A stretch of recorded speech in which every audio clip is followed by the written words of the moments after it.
Svane जी पटना से। राधे राधे महाराज जी। महाराज जी, गुरु मेहरबान तो चेला पहलवान। महाराज जी, इस मन को मारने के लिए केवल गुरु कृपा का आश्रय हो या हमें प्रयास भी करना चाहिए? तो आश्रय ही तो प्रयास है। आश्रय तो आश्रय का मतलब कि आज हम वो चर्चा शुरू की थी कृष्ण मोहिनी जी ने कि गुरु के आश्रय से ही शिष्य को परम पद की प्राप्ति होती है, इसलिए आश्रय पकड़े रहना चाहिए। तो उसी समय भाव आया कि ये भैया देखो, भगवान है ऊर्ध्व और संसार है अधा। संसार अधा है, प्रकृति नीचे की तरफ है। मना कष्टानि इंद्रियाणि प्रकृति स्थानि कर्षति। और भगवान की तरफ चलना है तो गुरु डोरी पकड़ा दिया, नाम की डोरी, मंत्र की डोरी। अच्छा, किसी बिल्डिंग के आखिरी छोर पर जाना हो और डोरी से जाना हो, अब आप थोड़ा चढ़ चुके हो, अब आप सोचिए अगर डोरी छोड़ दी तो आपकी दुर्दशा हो जाएगी, मर जाओगे, हाथ पैर टूट जाएंगे किसी काम। अब तो चढ़ना ही चढ़ना है और उस डोरी में चिपके ही रहना है। ऐसे ही परमार्थ का पथिक यदि गुरु को त्याग कर दे, यदि गुरु की अवहेलना कर दे, गुरु का अनादर कर दे तो नष्ट हो जाएगा। चाहे सर के बल खड़े होकर साधना करे, गुरु द्रोही को कभी भगवत प्राप्ति नहीं होती। तो गुरु आश्रय कैसा है, जैसे वो एक डोरी पे चढ़ने वाला। अब बस केवल डोरी ही सहारा है, वो अगर छोड़ा तो मरा। ऐसे गुरुदेव का आश्रय ही केवल सहारा है तो सुख पूर्वक भवसागर तर जाएगा। जिसने गुरुदेव को ऐसे पकड़ा जैसे बिल्डिंग के आखिरी छोर पर जाने के लिए केवल डोरी ही सहारा है और डोरी पे चढ़ रहा है, अब नीचे उतर नहीं सकते क्योंकि उतरना श्रम होगा। ऊपर लक्ष्य पे पहुंचना है, छोड़ सकते नहीं, तो बस चढ़ना ही चढ़ना है। ऐसे गुरु को पकड़ लो। गुरु देते हैं डोरी, नाम की डोरी, सूरत की डोरी, मंत्र की डोरी। रात दिन नाम मंत्र जपना गुरु का आश्रय है। गुरु का आश्रय का मतलब क्या है? अब आप कहते हो हमारा प्रयास नहीं, हम तो गुरु के भरोसे बैठने वाला आलसी और कायर होता है। बहुत परिश्रम करना है, पुरुषार्थ अपना और कृपा गुरुदेव की। जो पुरुषार्थहीन होते हो कभी कृपा पात्र बन ही नहीं सकते। मन क्रम वचन छाण चतुराई, भजत कृपा करी है रघुराई। खूब पुरुषार्थ युक्त रहो, रात दिन पुरुषार्थ युक्त रहो।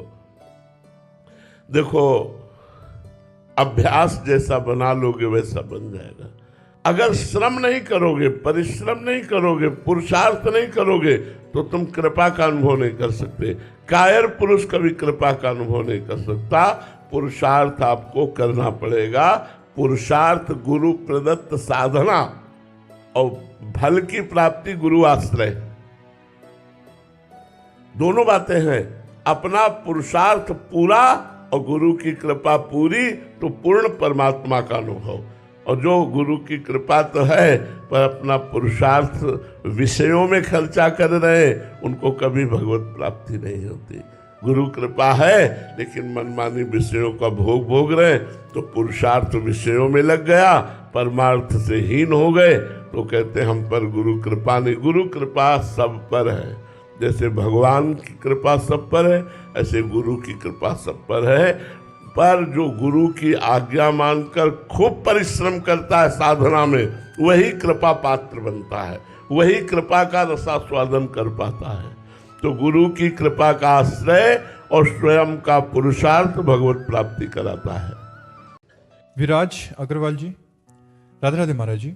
महाराज जी, मेरा प्रश्न है कि सभी कथाओं में मैंने कहते सुना है कि यदि आप प्रभु से प्रेम करते हैं और यदि प्रभु भी आपको अपना बनाना चाहते हैं तो पहली बात तो प्रभु ने आपको अपना माना ही है। सब मम प्रिय सब मम उपजाए, ये बात तो कोई नहीं कह सकता कि भगवान मुझे अपना नहीं मानते। सब भगवान के हैं। अब आगे बात बोलिए, आपको भी भगवान अपना मानते हैं? महाराज जी, प्रभु सारी संसारिक वस्तुएं दूर कर देते हैं, वही छीन लेते हैं। तो कह रहे हैं कि हमें तो मतलब संसार में रहते हैं, वस्तुओं की आवश्यकता भी पड़ती है और प्रभु से प्रेम भी करना चाहते हैं। तो ऐसे में इनका त्याग जब हो जाएगा तो प्रभु का प्रेमी जब बनोगे ना, अभी प्रेमी नहीं हो यार, अभी प्रेमी नहीं। प्रेमी जब हो गए तो संसारिक वस्तुएं चाहिए क्या? किसी से प्यार हुआ है? जब प्यार होता है ना किसी से भी, भगवान से तो अलग की बात जाने दो, तो अपना सब कुछ समर्पण करने का मन होता है, नहीं होता? आप सब लोग बैठे हो, कहीं ना कहीं किसी का माता से प्यार, किसी का पिता से प्यार, किसी का पत्नी से प्यार, किसी का पुत्र से प्यार, कहीं ना कहीं कुछ ना कुछ एक लगता है कि अपने प्यारे को क्या दे दूं।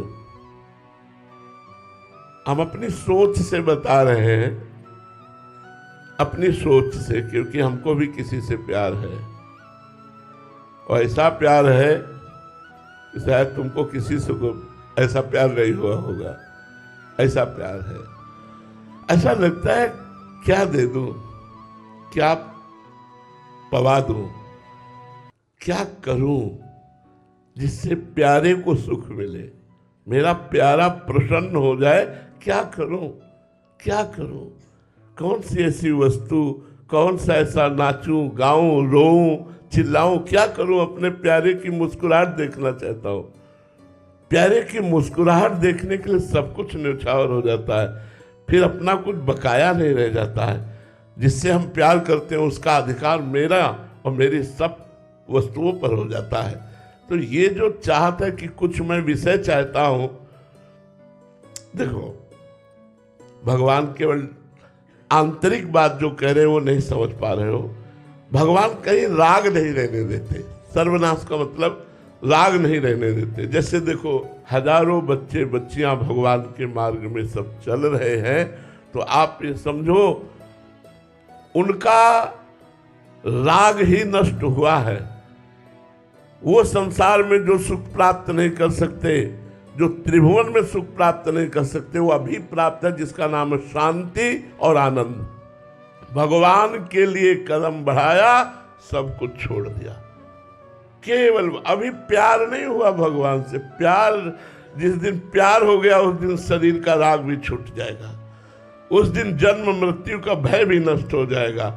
अंदर से कदम कदम पर परमानंद की बाढ़ आ रही, हर समय जोश होश सब बिल्कुल चैतन्य रहता है, आनंद रहता है। मृत्यु की जब याद आती है तो आनंद आता है, कब हमारा शरीर छूटेगा, मैं अपनी प्रियाजू के पास जाऊंगा। हर समय एक उत्साह बना रहता है। मरने से ऐसा लगता होगा कि डर लगता है, यहाँ उत्साह बना है, कब शरीर छूटेगा मैं अपने प्रभु से मिलूं, कब शरीर छूटेगा मैं अपने प्रभु से मिलूं। जिन प्रभु की याद में पूरा जीवन, जिन प्रभु के चरणों में पूरा जीवन उनके गले लगूंगा, वो मुझे स्वीकार करेंगे।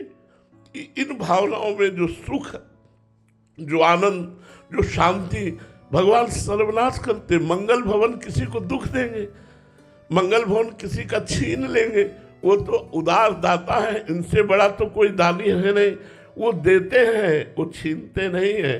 छीनते हैं विकार, छीनते हैं राग, छीनते हैं आसक्ति, छीनते हैं ममता, वो देते हैं परमानंद। आज तक किसी एक का बताओ भगवान के द्वारा अमंगल हुआ हो तो बताओ, किसी एक भक्त का बताओ कि भगवान ने अमंगल किया है। हृदय की बात कहते हैं, उनके जैसा कृपाल, उनके जैसा मंगल करने वाला कोई त्रिभुवन में नहीं है। जो सुख भगवान दे रहे हैं, एक किडनी के हजारों किडनी होती तो उतना मिलके सुख नहीं मिलता जो आज किडनी फेल होने पर हमें सुख भगवान प्रदान कर रहे हैं। ये हमारा कोई तो बुरा प्रारब्ध है, लेकिन भगवान की कृपा हर समय हमें प्यार दुलार दे। तो ये कोई न सोचे कि भगवान के मार्ग में चलने पर हमारा परिवार छूट जाएगा। इसीलिए तुम्हें बताया तुम्हारा परिवार कितना, 2-4 या हजारों की संख्या में हमारा परिवार, सब कुछ भगवान ने दिया है, सब कुछ भगवान ने दिया। ये इसलिए खोल खोल के बता रहा हूं कि ये समझ में ना आए कि भगवान के भजन करने वाले का भगवान सब कुछ नष्ट कर देते हैं। सब कुछ का मतलब राग नष्ट कर देते हैं, वैभव नहीं। क्या समझते हो, भगवान का शरणागत भिखारी होता है, दाता होता है। भगवान की शरण में आने पर जो सुख, जो प्यार, जो शांति, जो आनंद, वो कहीं नहीं, त्रिभुवन में नहीं। इस शब्द का अर्थ समझना कि जो मुझे अपना मानता मैं उसका सर्वनाश कर देता हूं, वो है उसके विकारों का, उसके राग का, उसकी आसक्ति का नाश कर देता हूं, ना कि उसके परिवार का। आप विचार करके देखो, किसी भक्त की जीवनी उठा करके देखो कि भगवान ने संन्यास कर दिया, ऐसा कहीं लिखा हो, ऐसा कहीं पढ़ा हो तो हमें बताओ। आनंदमय कर दिया। हाँ, ये विश्व को दिखा दिया कि मेरा भक्त, मेरा पार्षद कितना महान होता है। जैसे मीरा जी को जहर पिलाना, प्रहलाद जी को नाना प्रकार के कष्ट, लेकिन क्या बाल बांका हुआ क्या? ये भगवान अपने भक्त की महिमा प्रकाशित करते हैं। भगवान बहुत प्यार करते हैं। ये हम बर्दाश्त नहीं कर सकते कि कोई ये कहे कि भगवान को छीन लेते हैं। वो दाता है, वो छीनते कहाँ है? वो तो देते हैं, आनंद देते हैं, वो तो मंगल भवन सब कुछ देते हैं। भगवान की शरणागति पर ये अगर भाव दोष आ जाए कि वो सब कुछ छीन लेते हैं, तो नहीं भाई, सब कुछ दे देते हैं, अपने आप को दे देते हैं भगवान। विभीषण शरणागत हुए, एक कल्प तक का राज्य अनपायनी भक्ति दी। ध्रुव जी शरणागत हुए, राज्य अनपायनी भक्ति अटल पदवी। प्रहलाद जी शरणागत हुए, राज्य अटल पदवी। अम्बरीश जी राज्य और अटल प्रेम पदवी। आप देखो ना, क्या भगवान का भक्त गरीब होता है क्या? अरे उससे बड़ा धनी तो कोई होता ही नहीं है। जो भगवान को लिए डोल रहा है, उससे बड़ा धनी कौन होता है? जाके राम धनी वाक्य कौन करवे? कबीरा सब जग निर्धना, धनवंता नहीं कोई, धनवंता सोई जानिए, जाके राम नाम धन हो। कभी कोई ऐसे भ्रम में न रहे कि जो भगवान का सच्चा प्रेमी बनना चाहता है तो भगवान उसका नाश कर देते।